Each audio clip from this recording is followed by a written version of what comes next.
For centuries, sailors whispered of a voice that could bend human will. A melody drifting across the sea, too beautiful or too haunting to ignore. What was this sound? And who, or what, did it belong to? Tonight, we journey into the mist and fog of history to unravel the origins and evolution of the siren. We'll explore this figure not as a monster, but as one of humanity's oldest and most powerful symbols of longing, danger, and the vast, beautiful unknown that lies just beyond the horizon. The story of the siren begins not in the water, but in the air. In the earliest myths of ancient Greece, sirens were not the aquatic beings we imagine today. They were depicted as creatures with the heads of women and the bodies of birds perched on rocky, floral islands. Homer's Odyssey describes them as possessing voices so enchanting they could lure sailors to their doom. But their role was more complex than mere temptation. They were guardians of a forbidden knowledge, keepers of secrets that mortals were not meant to hear. To listen to their song was to be drawn toward a truth so profound it could shatter the mind. Their connection was less with the sea and more with the thresholds between life and death, knowledge and ignorance, destiny and free will. They represented the ultimate test for heroes like Odysseus, the challenge to confront a powerful internal desire and choose the path of duty over the allure of oblivion. The sirens of antiquity were a warning, a symbol that some mysteries are best left undisturbed. As the centuries passed, the image of the siren began to change. The fall of the Roman Empire and the rise of the Middle Ages brought new stories, new fears, and new interpretations of old myths. The bird woman of Greece slowly shed her feathers and slipped into the sea. Medieval manuscripts and early maritime maps began to show sirens with the tails of fish, conflating them with other sea spirits like mermaids. This transformation wasn't random. It reflected a cultural shift. As long-distance sea travel became more common, the ocean itself became the primary realm of the unknown. The dangers were no longer just on distant mythical islands, but in the very waves that rocked the ships.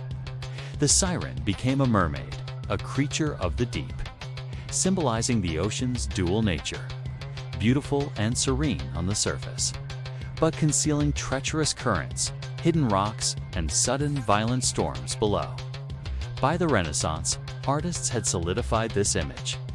The siren was now a captivating figure, often shown combing her hair with a mirror and a comb, symbols of vanity and the deceptive beauty of the sea. She was no longer a keeper of divine secrets, but a personification of the ocean's seductive and perilous charm.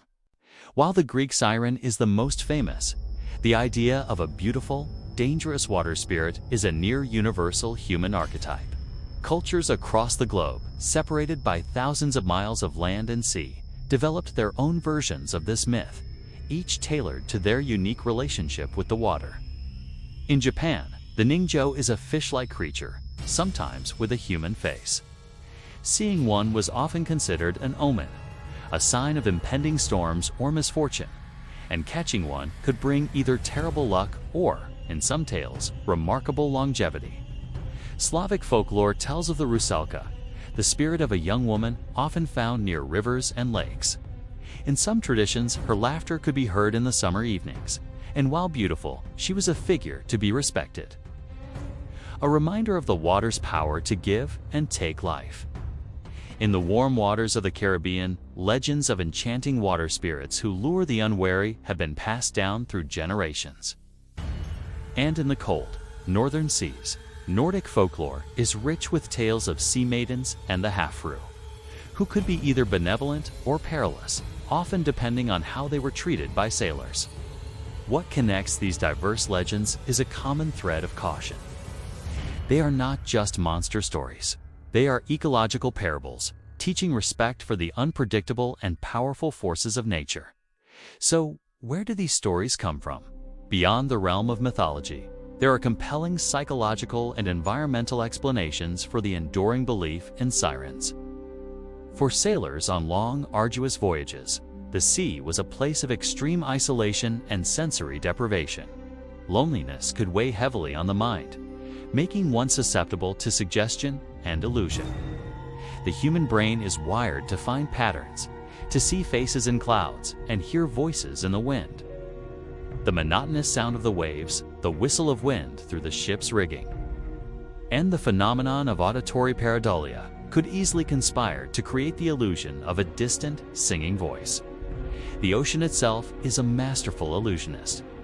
Temperature inversions can carry sounds over vast distances, making the songs of whales or the calls of distant seals sound otherworldly and strangely human. Fog banks can distort shapes, turning a rock formation or a floating log into a fleeting humanoid figure. These weren't just simple mistakes. They were the brain's attempt to make sense of an environment that was both empty and overwhelming. The siren, in this light, becomes a projection of the sailor's own inner world. His fears, his loneliness, and his deep-seated longing for home. Even in our modern world of GPS and satellite communication, the sea has not given up all its secrets.